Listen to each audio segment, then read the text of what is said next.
9 Americans have type 2 diabetes, while almost 1 in 3 have pre-diabetes. Here to tell us how we can manage our risk of diabetes is the Chief Medical Officer at WebMD, Dr. John Whyte.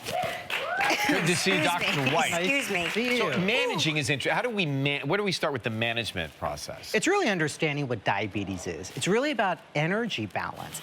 Our bodies break down our food into glucose. In type 1 diabetes, our pancreas doesn't make enough insulin, so we can't get that glucose into our cells. They're deficient, and that comes early in life. That's usually like children, That's right. Yes. That's right. In type 2, our cells become resistant. We're still making insulin. I tell patients, it's like that cell phone charger. You're plugging it in, but it's not working, so you can't get that glucose into your cells. Could it be that we are all the byproducts of the diet trends of the 90s, where it was like, it's a fat-free cake, so you eat the whole cake? That's right. Not realizing that it's cake. And we then know it we turns can't to eat fat. cake. That's exactly right. Yeah, the cookies, the cake. All right, what are the foods to avoid? We're all eating way too many carbs. Some people are doing 70 to 80% of their diet is carbs, and there's good carbs and bad carbs. The bad carbs are those simple carbs, the breakfast cereals that are all processed. But look, this is fruit. I know, it's fruit That's what they want you to think, It's Kelly. fruit flavored, so that's not good. It's the instant oatmeals, the highly processed foods, the cookies, the cakes. I'll tell you, a scone is really a fancy word for a donut. It's the same. And we're eating those, and our blood sugar goes way up, it crashes in an hour, and then we're hungry again.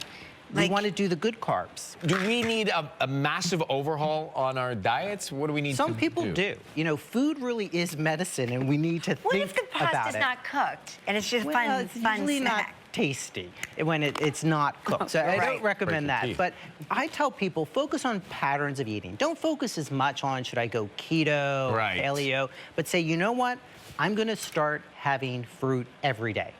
And then later you're going to add, I'm going to have vegetables every day. And then you're going to cut back on some of those processed foods, the red meat. That's a better way to have a pattern of eating. What about fermented foods? I love fermented foods. It's something we don't think enough about. We know the gut plays a huge role in our health, and there's good bacteria and bad bacteria. What happens with the gut is it makes our cells more sensitive to insulin. Remember I said type 2 means you're resistant.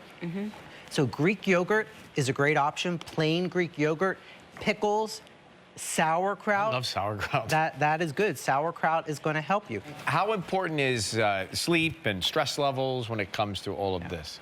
People think it's just about food and exercise. They play a key role, but stress and sleep do as well. And physiologically, the reason why is because they're inflammatory.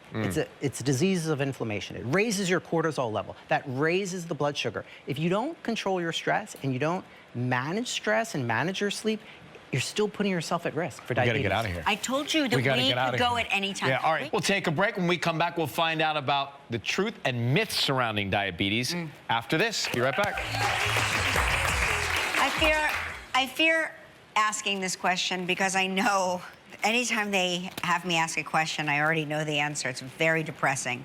Are there some foods, Dr. Whyte, that people consider healthy that actually put you at higher risk for diabetes? There are a gazillion foods that we think are healthy that are unhealthy. You brought some of them along. I did, and you know, the biggest culprit is fruit-flavored yogurt. And I mentioned yogurt earlier, but the fruit-flavored ones, and you eat them, they're French vanilla, cherry. What if they're fat-free?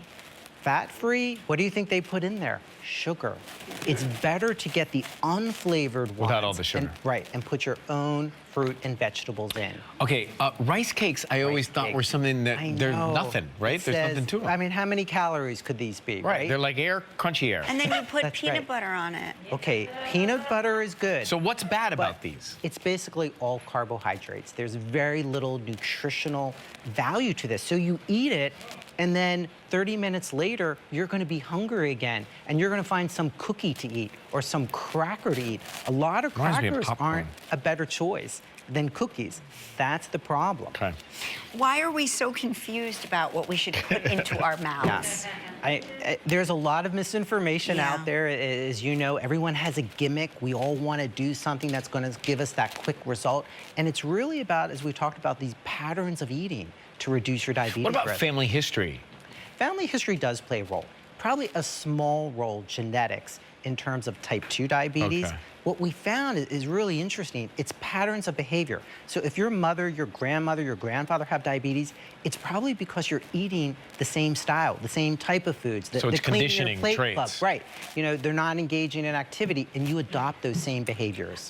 What about exercise? Is it, I mean, I know it doesn't cure diabetes, but it can help in preventing. I'm going no? to tell you, exercise is like a magic pill. What it does is it improves that sensitivity. It helps get glucose into your cells. And if you exercise for the next 2 hours, your blood sugar levels are going to be exactly where they need to be.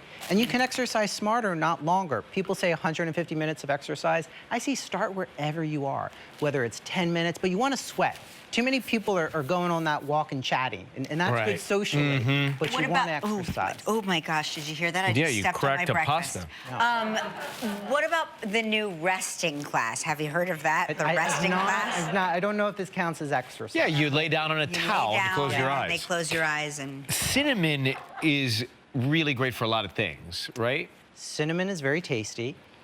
It can be part of your oatmeal in the morning that I want you to be eating. Okay. It's not going to cure diabetes. So it's not bad for us, though. It's not right? bad for Okay. you. It's But not I like love a, it in it's not a everything. carbohydrate. It does have a carbohydrate aspect to it, Oh, cinnamon. no, bad news everywhere. But a small amount of cinnamon is okay. Everything is a carbohydrate. But you don't want to take capsules. That's not going to help So you. Use okay. it in how you enjoy it as part of your diet. Supplements, fish oil? Some supplements can help. They can't be an excuse for a healthy diet. Fish oil, a lot of value. We know the relationship of heart disease and diabetes. So fish oil, especially if you can't eat fish, is a good approach. Dr. Whyte's book, Take Control of Your Diabetes. Risk is available everywhere books are sold. So Thank you for the important news. Thank We'll you. be right back. Very here good and on depressing. Live. Depressing Yes, news. I know, I'm sad. Important and depressing. Want to know more about anything you see on Live? Just go to our website at kellyandryan.com. This week, Live is partnered with Metamucil for New You in 22. 90% of Americans do not receive the recommended daily amount of fiber through their diet. Metamucil can help you get more fiber in your diet. Visit Metamucil.com to learn more about the Metamucil 2-Week Challenge.